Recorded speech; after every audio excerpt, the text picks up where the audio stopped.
Thank you. Any members of the committee wish to comment? Seeing no comment from the committee, Ms. Weber, you may close. Donald. You wanted to comment, Mr. McCarty? Go ahead. Well, I'll let her close first. Okay. Do you have a question? Go ahead if you so desire. Yeah. Thank you, Mr. Chair. Dr. Weber, I'm not in position to support your bill today.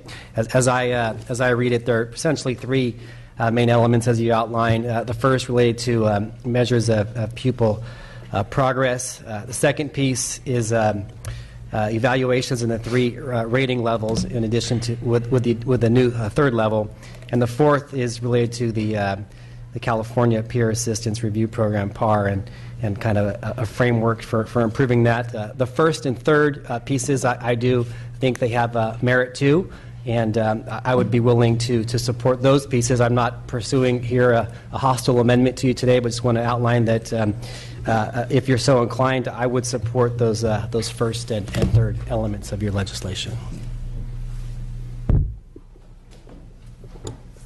Great. Thank you. Ms. Weber, you may close. Oh, I'm sorry, Mr. Thurman, I apologize. You guys raise your hands ever? I mean, what's going on here? I can't. I'm used to this. Go ahead.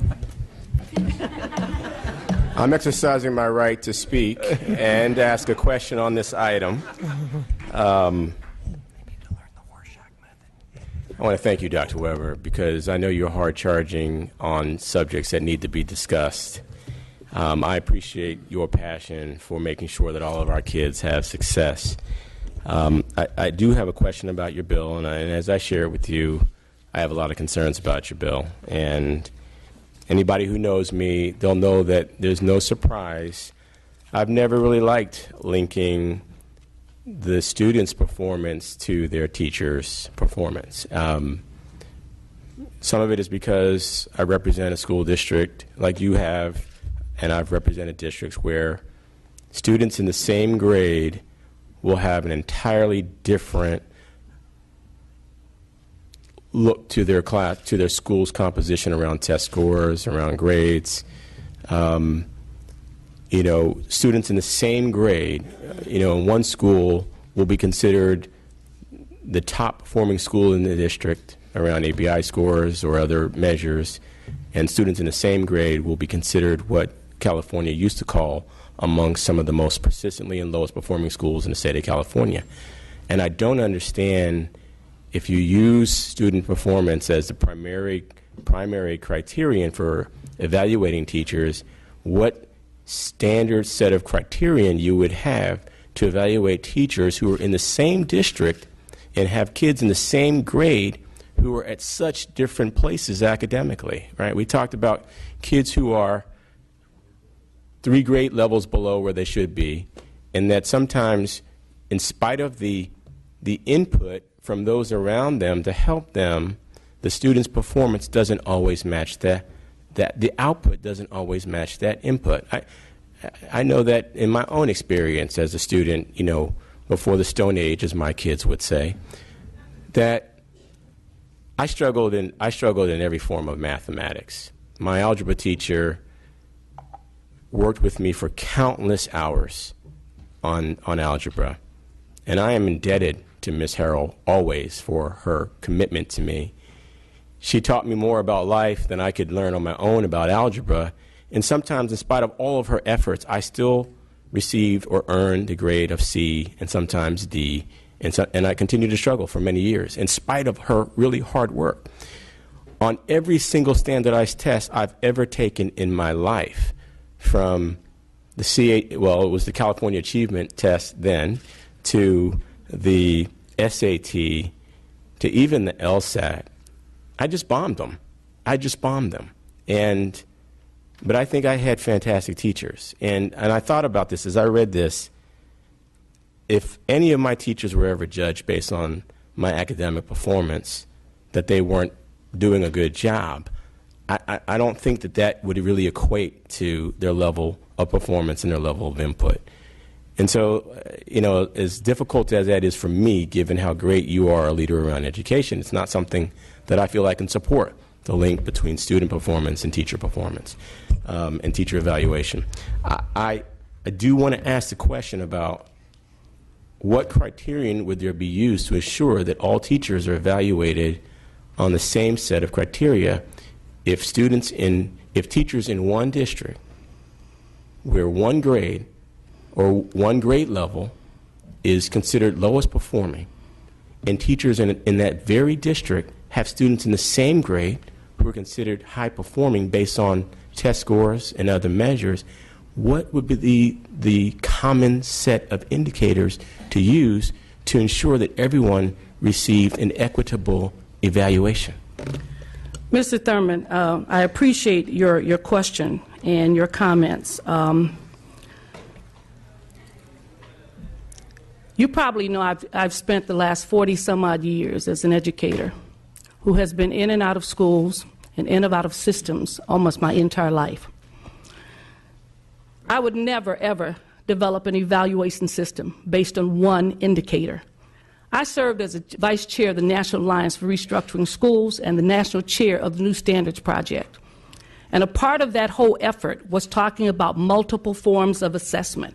And that is what is found in this bill. I would encourage all of those who spoke today to actually read the bill. That's critical that you understand what I'm saying. Almost every comment mentioned here is in my bill, where it talks about helping teachers, professional development, performance, those kinds of things based on the need of the teacher and on the students. I have not prescribed that you have to have test scores. It is one of the many elements that districts can choose or schools can choose to assess teachers. Young people who don't do well on tests may do extremely well on portfolios or oral presentations and projects. That's listed in this bill as an option. Some may be good at their hands and get certification in various skills and development and trades. That's in this bill. You have those students who are going to do the A through G requirements and complete those requirements, but never ever test extremely well. And I've had kids like that in my own family. That's in this requirement. So what is here, it says that center to the assessment of a teacher and a district ought to be that students make progress. I realize that if I've been in schools and I've worked in special ed programs where kids in the 10th grade read at the 3rd grade level, I am not unrealistic to believe that in 1 year or 2 years of being in that program, they're going to be at 12th grade level. But they should make some progress. And that is identified in this bill. This is probably the most sensitive bill to schools and teachers and the reality of where our children are than any bill you have seen. But it does say that our business is making progress. It's helping young people achieve the goals that they have set not only for themselves, but the schools have set for them specifically. So where we may have some angst about testing, there's some kids who do extremely well in testing. There's some who don't. And this bill addresses it. So it's not about doing that. But if we are not about the business of improving the lives of children in multiple ways, then what the hell are we doing? I'm just being very honest about it, because if we're not going to do that, why have anybody here? And if children are defined by their current circumstances of poverty, then we don't think we can change that trajectory of their lives by great teaching, then what are we doing? It impacted my life. I'm a kid raised in the projects of Los Angeles, the Pueblos, some of the poorest communities of Los Angeles. But I had great teachers, so I value teachers. And that is the only reason why I'd be even involved in writing an evaluation bill, because I know what the power of good teaching does. I know when people have access to not only multiple measures, but they also have access to the resources that they need, they can make improvement. I also know that our current system of staff development is not really working. The one size fit all, it does not. But when you have development, and I've done this at the university, when I've had teachers who had good information but lacked skills or didn't have everything they needed, we went in to assess them as peers, and peer evaluation is mentioned here. Peers went in to look at them and say, what you need is this, and I've had them do videos of themselves and all kinds of things. Why? To improve their skills. And that's what this is really about. This is about building a teaching force that really addresses the needs that's there, and let's stop complaining and whining about being number 46, number 47, whatever number we may be on the week. But basically developing a teaching force that is going to respond to those issues. This does not undo collective bargaining. This doesn't do any of those things. Last week you added mandatory testing in a bill that you approved. Last week. The bill that you approved actually had mandatory testing in it. This bill does not have mandatory testing, regardless of what the percentage was last week. This bill does not. And so when I read and I see what's going on, I'm offended as a senior member of this committee who has probably more educational background and experience than all of y'all put together on top of each other. And I have put together a bill that I consider to be an adequate bill based on good research, good information that brings together all of the parties. And you see the diverse group of individuals who support this bill. Why? Because we must do something. We must move forward. And I ask you not to park my bill, but to keep it in the conversation. I ask you not to go along with parking all these things because it's convenient, but to actually put this bill into the conversation by moving it forward to the next level. And I know that's controversial, but I think at some point our children deserve of those of us to stand up for them and to fight to make sure this happens. We will continue to work with this bill. As California Federation, she just said, they like aspects of it. They want to continue to work on this bill. We do too. And so I ask for you to be bold enough to stand with me. Don't tell me how great I am and how bold I am. I ask you to be bold too, because it needs more than one bold person in this assembly to make a change. And for all of us to work together to really do what we know is best. I want every teacher in this audience to have access to quality professional development and support that's there. And we can make that happen. I want them to have colleagues that they can bring into the profession that will not run away after a year or two because it's hard, but have the kind of support and the mentoring that's there. This bill allows us to do that. I also want them to know that there's not just two categories of life. I worked at university, and there was always a need improvement category that allowed people to grow and to be professionals and not say you're either great or you're cut off. And that's the system we have now that is inadequate and unfair. And so I ask you to join me today with 1495. You can do what you want to do. I refuse to gut this bill, to take the heart out, which is really changing the evaluation system and giving our teachers what they need, the support in the category in the middle that allows them to grow and develop. I could have copped out and would have been all nice, we'd all been dancing and skipping down the yellow brick road. But I refuse to do that today.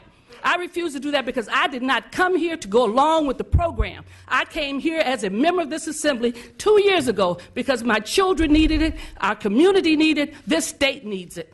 And what am I going to do after 40 years of working in a system that I'm frustrated by? I'm going to go along with just to get along? No, I'm going to challenge you. I'm going to challenge each one of you to stand with me on this issue and to begin to work on a process and a bill that will make a difference for the children of California. And I ask for your aye vote for this bill to move forward. Move the bill. I second that. I'd like to have a follow-up, Mr. Chair. Mr. Chair, I'd ask the author a question, in which she responded, sure. And at the risk of doing something I hate doing following Dr. Weber, I still would like to ask a question and comment. Sure, go ahead. You know, Dr. Weber, I see your boldness, and I applaud you for that. I see your passion and I see your innovation, and I see your qualifications, and those things are not of question to me. And I accept your challenge to be bold. And you may not realize it, but for me, it requires boldness to disagree with you, because you are my thought leader on many, many issues. I don't accept that. But well, you know, I accept if you don't accept it, but my thing is to always be straight up with every member when I don't agree with something. And in the short time that I've been here, I've made that my practice. And I'm being honest that while I respect and revere what you bring to the body of education and your passion for trying to reach the bottom line for our kids, I don't agree with certain elements of this bill. When you talk about professional development, you got me at hello. I happen to have served in a district where we pay teachers $35,000 a year to work with kids who are in some of the toughest situations, and then they get no professional development. Or some teachers who are lucky get to go to what they say, well, this is an evidence-based practice. We're going to send 2 or 3 of you per school to professional development. I think we should be showering all of our teachers and staff and parents and students with the opportunity to have rich professional development. That aspect of your bill has me. It has me, and I'm with you there. I have faith in you, Dr. Weber. I have faith in you to want to reach the bottom line to see kids be successful. But I got to be honest, some of the things that I see on this list, that would go into the package that others could use to implement, I do not have faith in the intentions of others who might implement the menu of things that you have laid forward, in particular the ones that deal with standardized tests, with other academic benchmarks for students. There are some places where I just don't have faith Mr. Thurman, in others who would like to apply some of the things. then what I request of you is that you give me the same courtesy you gave last week, because that bill required testing and this one does not. And you voted to pass that bill to the next committee, I guess in hopes that you could work on it further. So even though you may disagree with some aspects, you disagree with aspects of last week's bill as well, and you spoke against some of those aspects. Here's my final thought. But you gave the common courtesy to pass it forward. You've asked me for a different courtesy today. I agree with you. So I asked for the courtesy to give me an aye vote to move it You've forward. asked for this committee to be bold and to Yes. vote on your bill, and I Right. agree with that. I think we should go ahead and take an up or down vote on your bill, and I appreciate what you had to say and all that you're trying to do. I can't support your bill today. Thank you, Mr. Thurman. Seeing no further comment, Madam Secretary, please call the roll. Could you ask what they're voting? You're voting on to support the bill. Well, I think it was moved and seconded. Move to second to support the bill. It was moved and seconded to pass to appropriations. To do pass to appropriations. The Beg pardon? motion is due pass to appropriations. O'Donnell? O'Donnell not voting. Chavez? Aye. Chavez, aye. Kim? Aye. Kim, aye. McCarty? McCarty, no. Santiago? Santiago not voting. Thurmond? No. Thurmond, no. Weber? Aye. Weber, aye. Thank you. Has 3 votes. The bill fails. The bill fails. With that, we'll move on to Ms. Gonzalez. Thank you for being so patient. File item number 16. File item number 16, AB 949. I don't have a 6.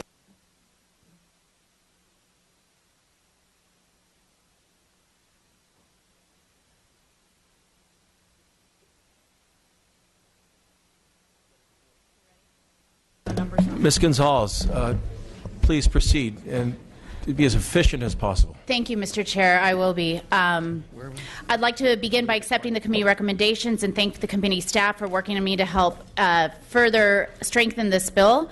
Members, this bill is simple. Cheerleaders are athletes, and cheerleading should be a sport. And it's time that California recognizes competition cheerleading as an official sport in our high schools.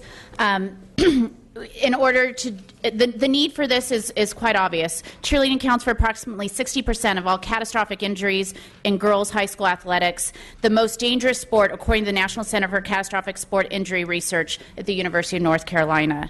There's also an access issue. Currently, if a young boy or girl wants to participate in competition cheer, they have to go through one of many private clubs our high school team has to pay to enter a private competition. By having competition cheer as a CIF-sanctioned sport, we will allow any student who wishes to compete the ability to do so without having to pay to be part of a private event. With me to testify in favor of the bill is Kimberly Archie, founder of the National Cheer Safety Foundation. Good afternoon. First, I'd like to thank the members of the Education Committee for allowing me to speak today. I am the founder of the National Cheer Safety Foundation. I'm also a former California high school cheerleader myself, and a cheer coach and cheer mom and expert in cheerleading litigation.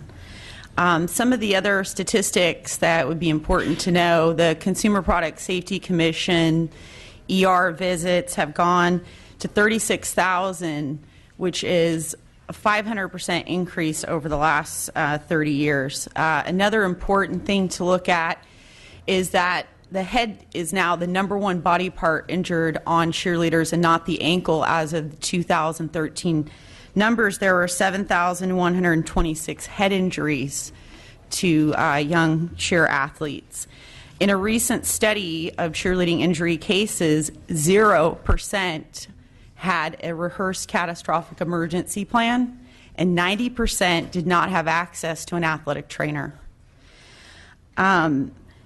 One particular case that I just want to share with you is a young lady from LA Unified School District. Her name is Patty, and she was injured cheering on the sidelines doing acrobatics and experienced commotio cordis, which is where you get hit in the chest and your heart stops. She lacked oxygen for 29 minutes and continues to live in what we call locked-in syndrome. So she's cognitively alive and can communicate through blinking her eyes and has lived in that state for 8 years.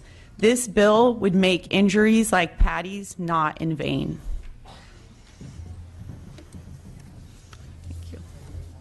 Thank you. Any further witnesses in support? Seeing we have a motion. Do we have a second? Excuse me. Hold on. Just hold on a moment. Do you have any more witnesses today? Okay. Members of the public, go ahead. Stuart Thomas, on behalf of the California Medical Association, strong support. Thank you. Thank you. Any opposition? Any witnesses in opposition to this bill? Okay. Any members of the committee wish to comment? Okay. Ms. Gonzalez, you may close. Members, this bill about safety, access, equal opportunity, and respect, I respectfully ask for an aye vote. We need a second. It has been seconded. The motion is due pass as amended to the Appropriations Committee. The Secretary will call the roll. O'Donnell. Aye. O'Donnell, aye. Chavez. Kim. Aye. Kim, aye. McCarty. Aye. McCarty, aye. Santiago. Thurman. Weber. Aye. Weber, aye. The bill is out as 4 votes, so rah, rah, go team. Yeah. There we go. With that, we'll go to... Mr. Chair, I failed to ask for reconsideration of my bill. Granted, Thank you. if there's no opposition.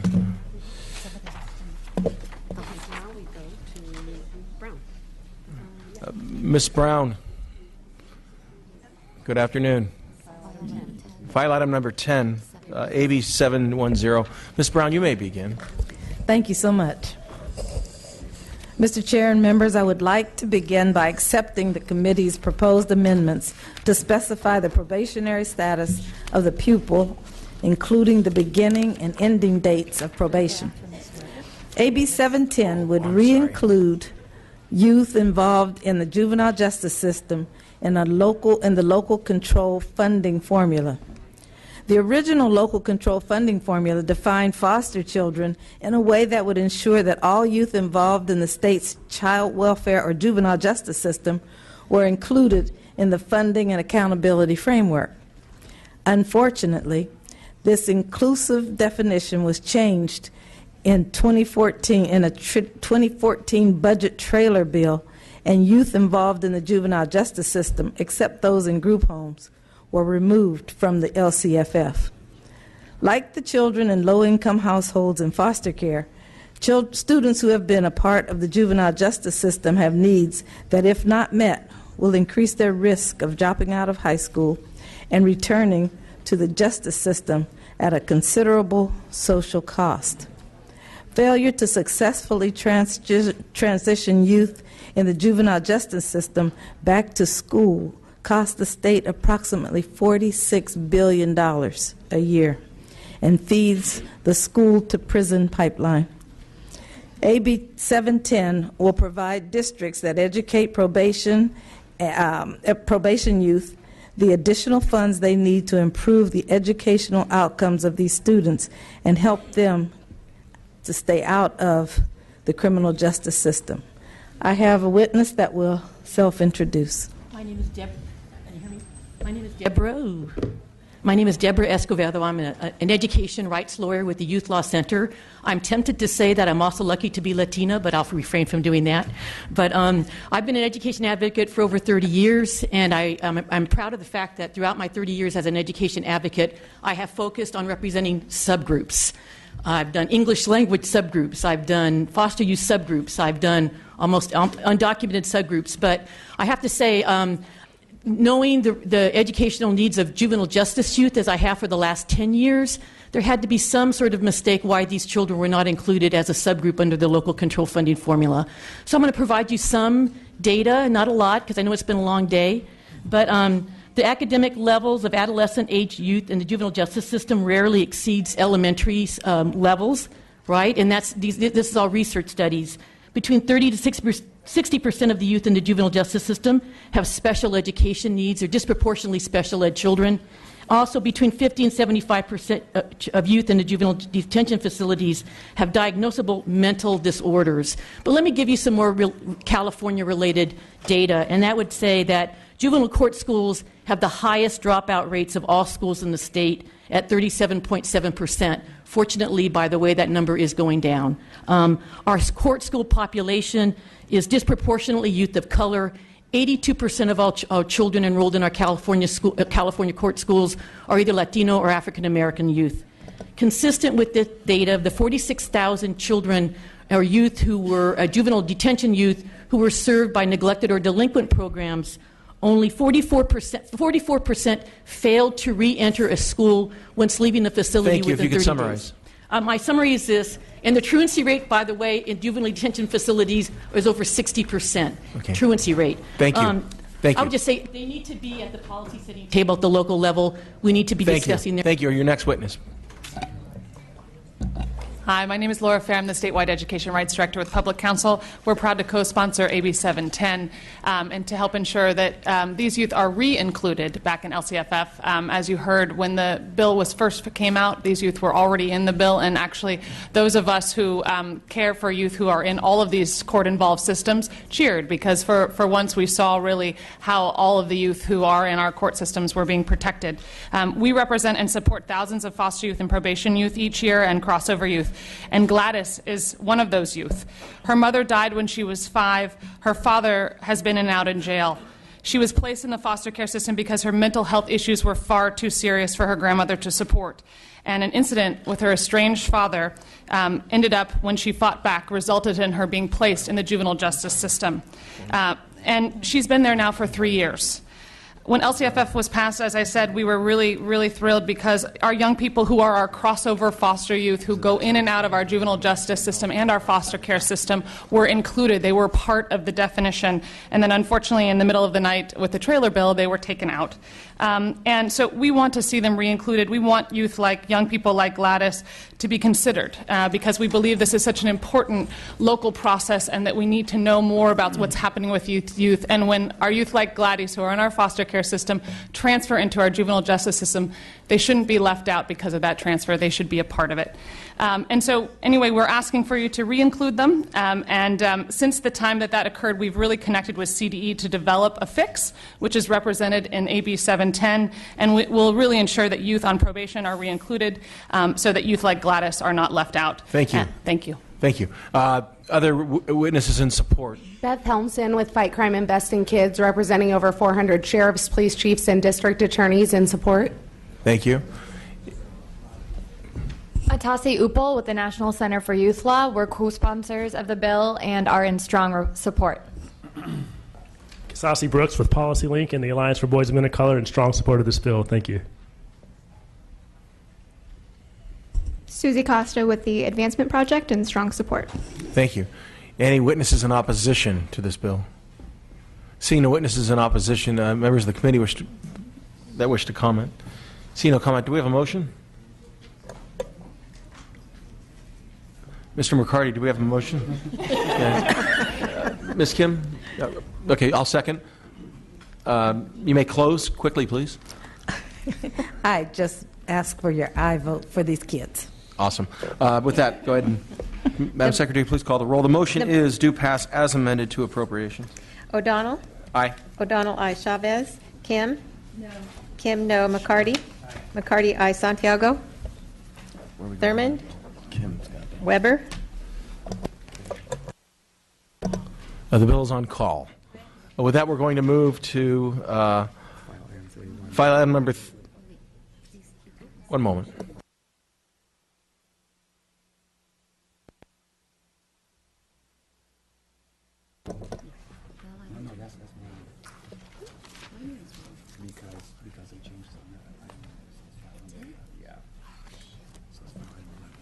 Okay, we're on file item number 11.